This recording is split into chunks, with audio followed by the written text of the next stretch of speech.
You're either giving the house or you're no longer part of this family. That's what my father said, moments before he had me thrown out of my sister's wedding. If you've ever had to choose between your dignity and a toxic family, comment 1. If you're still finding your way out, comment 2. The words should have felt impossible, like something barked in a courtroom drama, not on a warm spring afternoon under a canopy of twinkling lights and white hydrangeas. But they were real. I could still feel the sting of them on my skin, as real as the silence that had followed, stretching between us like a noose. I hadn't even wanted to come. Not because I didn't love Sophie, but because I'd started to realize how little love was ever returned. Still, I showed up. In a soft blue dress that matched the lake's shimmer, gift in hand, and Gavin's steady fingers curled in mine. I told myself I could get through the day. One smile, one toast, one polite congratulations at a time. But from the moment we arrived at Lakeshore Pavilion, it was clear I was more of an outsider than a guest. Sophie was surrounded, glowing, swept into hugs and photos, and whispered compliments about her fairy tale ceremony. I hovered at the edge like a smudge someone forgot to crop out of the picture. When I approached, she glanced over with a flicker of recognition, but her smile didn't reach me. Gavin leaned in. "She hasn't said hi?" "She's busy," I murmured, trying to convince myself as much as him. "It's her day." What I didn't expect was for Dad to be the one to pull me aside. Swift, surgical. One second I was sipping champagne near the koi pond, the next his hand clamped around my arm, steering me behind a row of floral arches. "We need to talk," he said. The tone was pure business. No greeting, no warmth. "Okay?" I followed, unease curling in my stomach. He didn't waste time.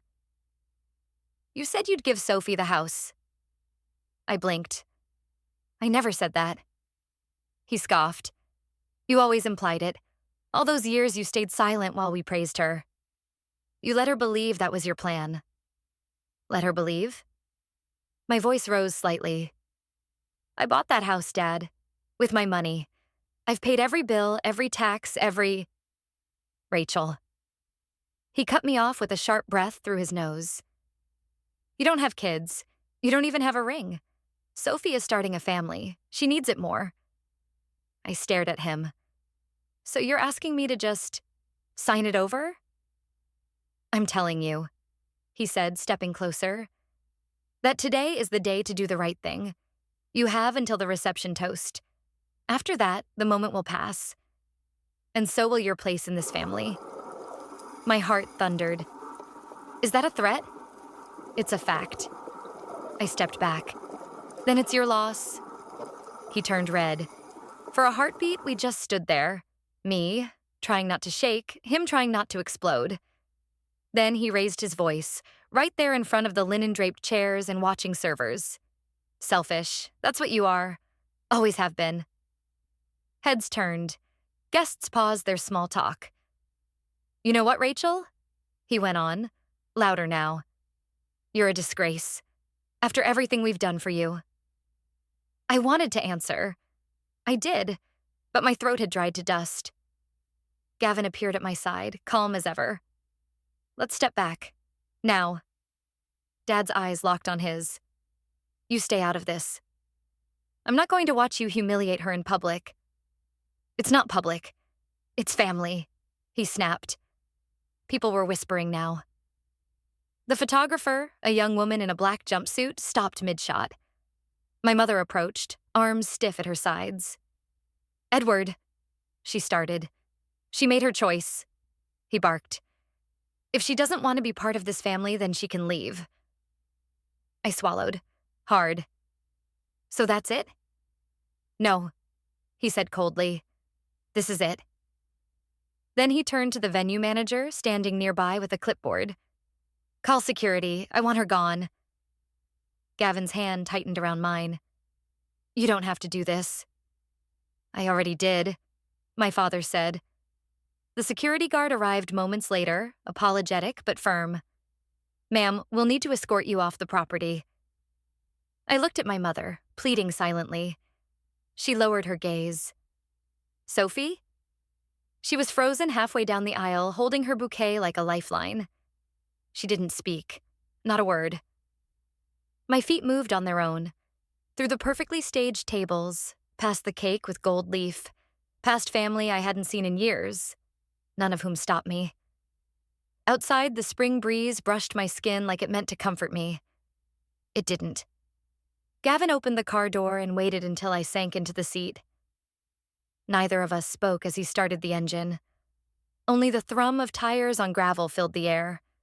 Then, softly, he said, I filmed it. Every word. You'll want it. He called me a disgrace, but I have receipts. And a lawyer who still owes me a favor. The room was quiet except for the hum of my laptop fan and the occasional clink of Gavin's spoon against the side of his mug. I hadn't said much since we got home. I didn't need to. My silence was doing its own screaming. It was 2:30 in the morning. The coffee had gone cold hours ago, but I kept sipping it anyway. Gavin sat across from me at the kitchen island, scrubbing through the video clip on his tablet.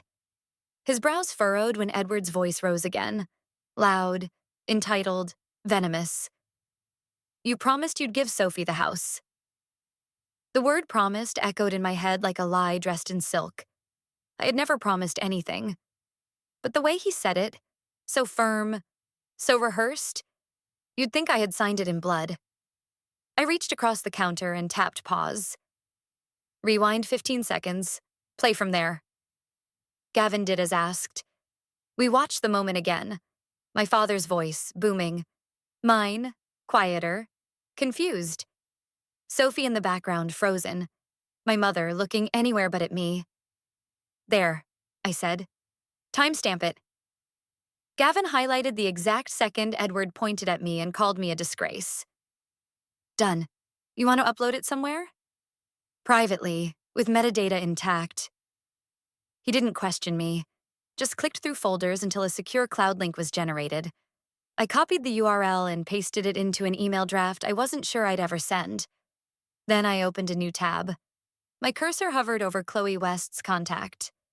She and I hadn't spoken in over a year, not since she left corporate law to start her own boutique firm specializing in asset protection. But we'd done each other favors in law school, the kind that came with quiet loyalty. I hit call. It rang 4 times before she answered. Video call, hair tied back, face bare, voice groggy but sharp.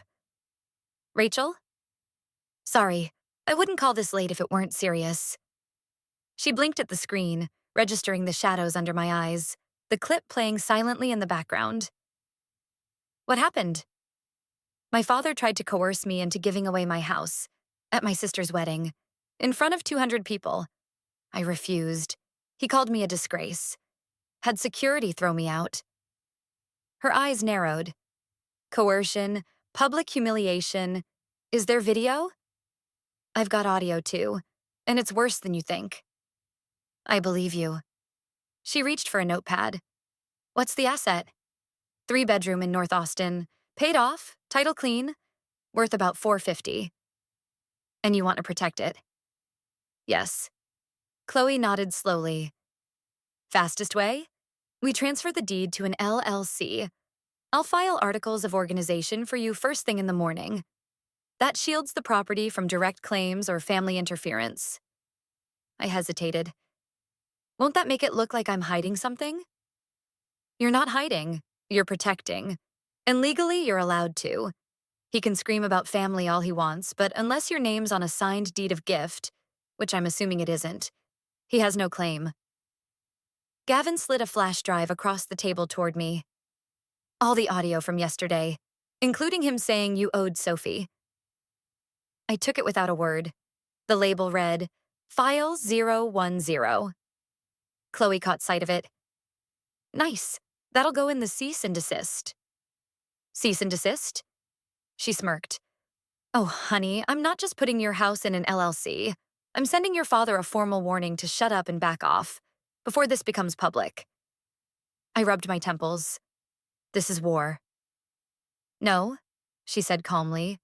This is self-defense. I ended the call 15 minutes later with a growing folder of scanned documents on my desktop and the weight of finality settling into my bones. Gavin reached across the counter and took my hand. How do you feel? Tired. Hollow. You're doing the right thing. That doesn't mean it doesn't hurt. He nodded. You don't have to feel okay tonight. Just don't doubt yourself. I didn't respond. I couldn't. The rage had simmered down into something colder, quieter, a kind of grief. I moved to the window, stared out at the dark stretch of my backyard, the garden light still faintly glowing, untouched by the ugliness of what happened. I used to believe that surviving family meant enduring them. Not anymore. My phone buzzed on the counter. I glanced down and saw the message from my mother. You're tearing this family apart. Sophie can't stop crying. You sent this to me by mistake. I texted her. But deep down, I didn't think it was a mistake. The phone sat in my lap, screen glowing dimly in the dark car, notifications still open. Voice memo. From Mom. Labeled Sophie Audio. There was no message, no emoji, not even a stray typo to suggest she'd meant to send it to someone else. Gavin watched me silently from the driver's seat. We were parked outside an empty coffee shop, its neon sign flickering against the glass like a warning light. The place had closed hours ago, but we hadn't wanted to go home. Not yet. I tapped the file. The sound quality was clear, startlingly clear. I recognized the clink of silverware, the hum of background chatter. Probably their kitchen. Then Edward's voice came through, low and deliberate. She won't fight it. She never does. That's the advantage. She thinks staying quiet is noble. My stomach turned. I just think, Sophie said next, hesitant. If we say she gifted it, people might ask why there's no paper trail. Edward chuckled. We don't need a trail. We need a narrative. We say she gave it to you at the rehearsal dinner, verbally, out of love. If she argues, we make it look like she's trying to back out. A pause. Then another voice. My mother. This feels wrong, Ed. She's our daughter. Silence. Then the scrape of a chair. You want Sophie starting a life in that cramped apartment? You want our friends thinking Rachel's selfish? Linda again, quieter. She's not selfish. Edward snapped back. She's not a priority. I reached for Gavin's hand, my grip tightening. Then Sophie's voice returned. Flat, almost bored. All she has is that house. I stopped the recording. Neither of us spoke. Outside, a gust of wind rustled the oak branches above the lot. Inside, something else shifted. Something in me. Rage, yes. But colder than that. Calmer, focused. I reopened my email app, attached the audio file, and typed, subject, proof of premeditated coercion, to Chloe West. Before I could hit send, Gavin touched my arm. You sure? She's not getting that house, I said. She's getting court dates. I pressed send. We sat in silence for another few minutes. Gavin pulled out the drive he'd labeled File 010 and placed it next to my phone. You know, he said, for someone who won't fight, you've already started winning. I didn't reply. Instead, I stared out the windshield at the row of darkened stores and the reflection of my face. Harder, sharper than I remembered. My phone buzzed. It was Chloe. Her reply was one line. This changes everything. Let's bring them to court. And the court of public opinion. This isn't the first time Edward Adams tried to steal from family. I've got the papers to prove it. She said it without flinching. Her voice was steady, eyes fixed on me like she had waited decades to deliver those words to the right person. And now I was sitting across from her in a booth lined with cracked red leather, rain tracing slow veins down the diner windows. Aunt Valerie stirred her tea, though she hadn't taken a sip. She didn't need to. Her hands were too busy unfolding the past. Paper by paper, deed by deed. I'd never known much about her. She wasn't a staple at holidays or family barbecues. My mother always referred to her with a pinched tone, like mentioning her invited something unpleasant. I assumed she'd drifted away. I didn't know she'd been pushed. It started with a comment she left under a Reddit post Gavin had uploaded anonymously. Just a blurry clip from the wedding and one sentence. "What do you do when your father demands your home as a wedding gift, and then disowns you for saying no?" Her reply had been simple. "Call me. He did it to me too." And now here we were. Valerie pulled a file folder from her weathered handbag and slid it across the table. Inside were photocopies of old real estate documents, typed in faded ink, annotated in shaky handwriting. But one email stood out. Subject: Lakefront lot transfer. From edward.adams@domain.com to lawyer's office. She'll sign. She just doesn't know it yet. Let me handle the pressure. It's family. I stared at the screen, stomach coiling. That was 2004, Valerie said. I'd just been widowed. He offered to help with my mortgage if I sold him the property. I was grieving and confused. He pressured, gaslighted, and when I finally hesitated, he forged my signature and pushed the sale through under a shell LLC. Took it for pennies. Sold it a year later for 6 times what I got. I looked at her, trying to find a crack in the calm. Why didn't you come forward? She shrugged. No one listens to the bitter spinster aunt. And I didn't have the stomach for a lawsuit back then. But seeing what he did to you? Same playbook, same arrogance. I exhaled, hard. I thought I was the only one. You're not. And this time we're not staying quiet. She reached into her coat pocket and handed me a signed affidavit. Notarized yesterday. My lawyer says it's airtight. I added copies of the fake deed and the handwriting comparison too. Let your attorney decide how to use it. My phone buzzed. Chloe. I tapped to accept the video call and angled the phone toward Valerie. You're Chloe? Valerie asked, her tone brisk but not unfriendly. Yes, ma'am. Your Aunt Valerie? In the flesh. Chloe's brows rose as she skimmed the email screenshot I held to the camera. That's gold. She leaned closer to the screen. Rachel, this changes the narrative. We're no longer reacting. We're showing a pattern of predatory behavior within the same family. That email alone gives us grounds for a protective injunction. And with the affidavit? We can justify a public statement easily. I looked down at the documents. You're saying we go public before he does? Exactly, Chloe said. Get ahead of the narrative. Control it. Valerie gave a small nod. He's going to try to spin it. He always does. But this time the receipts go first. I hesitated. Posting this would mean more than just exposing him.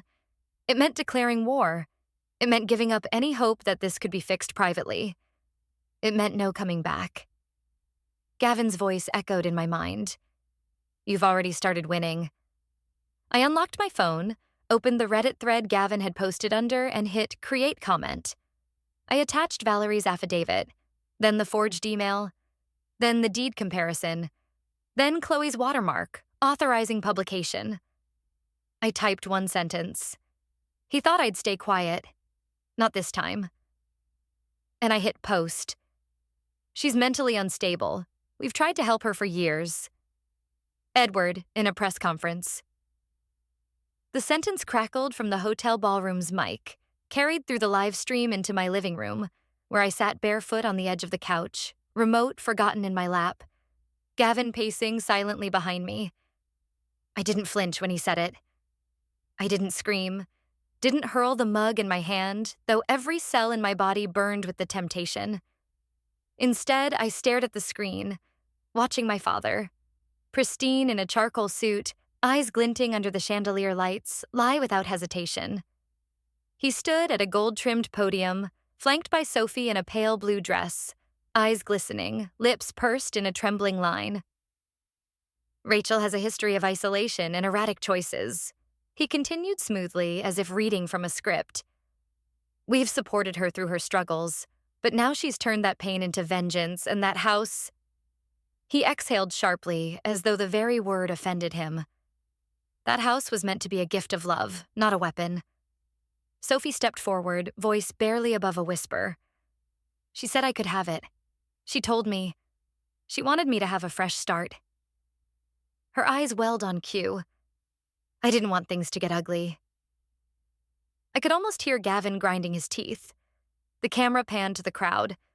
Local news outlets, gossip blogs, even a few real estate magazines, all poised to frame me as the bitter, greedy sister who couldn't let go of a roof. She's lying, I said aloud, mostly to the screen. Gavin placed a warm hand on my shoulder. We knew this was coming. I just didn't think they'd play the mental health card. They always go for the throat when they lose control. I stood and walked to the kitchen counter, where Chloe had left her laptop open to a shared Google Drive folder titled Receipts. Inside, Valerie's notarized statement. Screenshots of the forged 2004 deed. Audio files from the kitchen conversation. Video of the wedding confrontation. Metadata timestamps from the Reddit post. Chloe's voice rang through my Bluetooth speaker as she joined the call. Did you see the press statement? Watching it now, I said. He's playing the concerned parent. Perfect, she replied crisply. It opens the door for defamation. I've prepped the papers. You want me to file now? Yes. Restraining order, too? Yes. Gavin nodded, already prepping Dropbox links with embedded metadata. We'll need to move fast. The longer their version circulates, the harder it is to reverse public opinion. But we're not uploading a video, I said. We're uploading the truth. I drafted a tweet. When someone calls you unstable, ask why they forged your signature in 2004, coached your sister to lie, and tried to steal your house on camera. Attached. The audio, the email, the deed. Within minutes, it exploded. Reddit threads multiplied.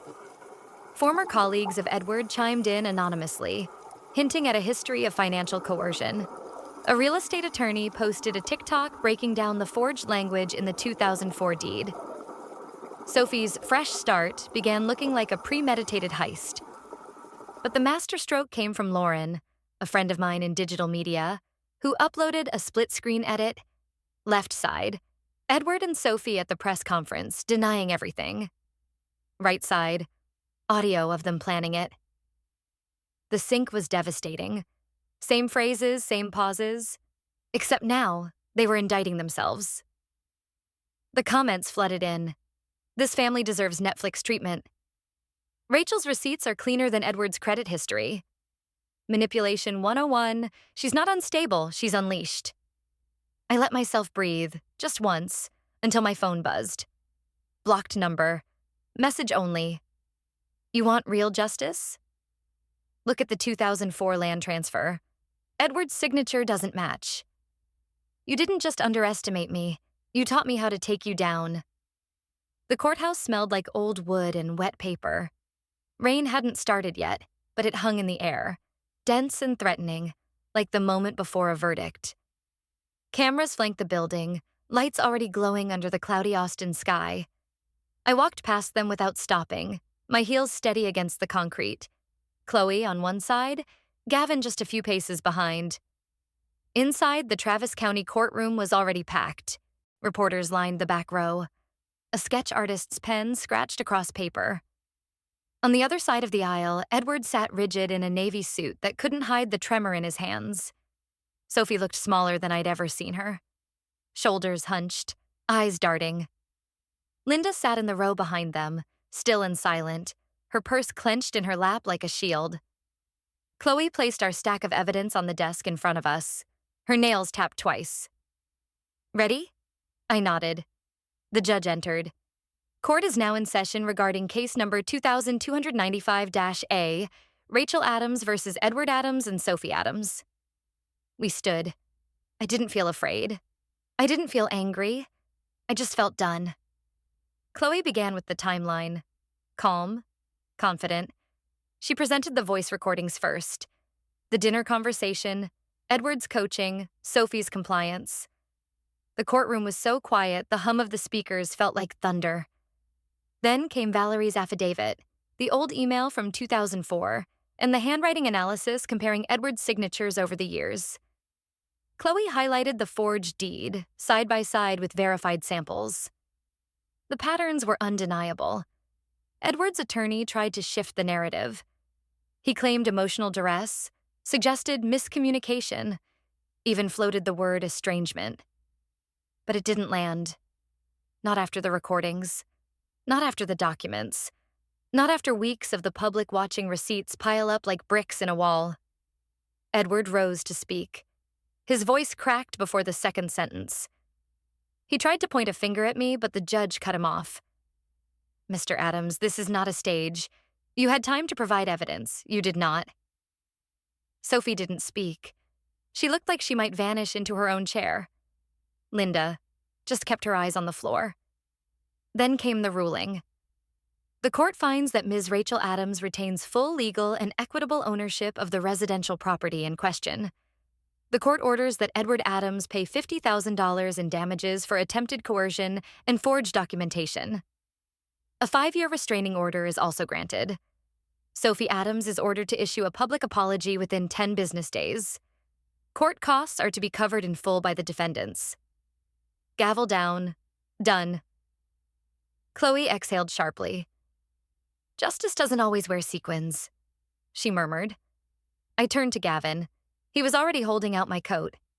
Outside, the rain had begun, light but steady. Reporters surged forward, microphones thrust toward my face. "Rachel, do you have a statement? Will you press further charges? Are you going to sue the entire family?" I didn't answer. I just walked past them. At the edge of the courthouse steps, I paused and looked back. Edward had just exited, face twisted in frustration, Sophie close behind. He locked eyes with me and stepped forward, his mouth already open. But before he could speak, Gavin moved between us, one hand up. Edward froze. I stepped closer, not to yell, not to argue, just to say it. "We're done." And I meant it. We drove home in silence. No radio, no rain talk. Just the kind of quiet that wraps itself around you and lets you breathe again. The house was exactly as I'd left it. Safe. Mine. I stepped through the door, set my bag down, and walked through the hallway slowly. Light filtered in through the windows, soft and warm. The air smelled like cedar and peace. In the kitchen, the podcast equipment I'd ordered last week was waiting on the counter. Still boxed, but full of promise. I turned in a slow circle, absorbing the stillness, the absence of noise, the absence of control. Then I whispered it aloud to no one but the walls and the wind outside. Still mine. Always mine. Betrayed by the very people who should have protected her, Rachel chose truth over silence, and in doing so, dismantled a legacy built on manipulation. Her fight wasn't just for a house, but for the right to draw a line no one else could cross again. When injustice is met with unwavering courage, the final verdict can echo through a lifetime. No wall of lies can stand forever against the tide of truth. If this story moved you, like, share, and subscribe. And comment 1 if you've ever had to reclaim your worth from those who tried to take it.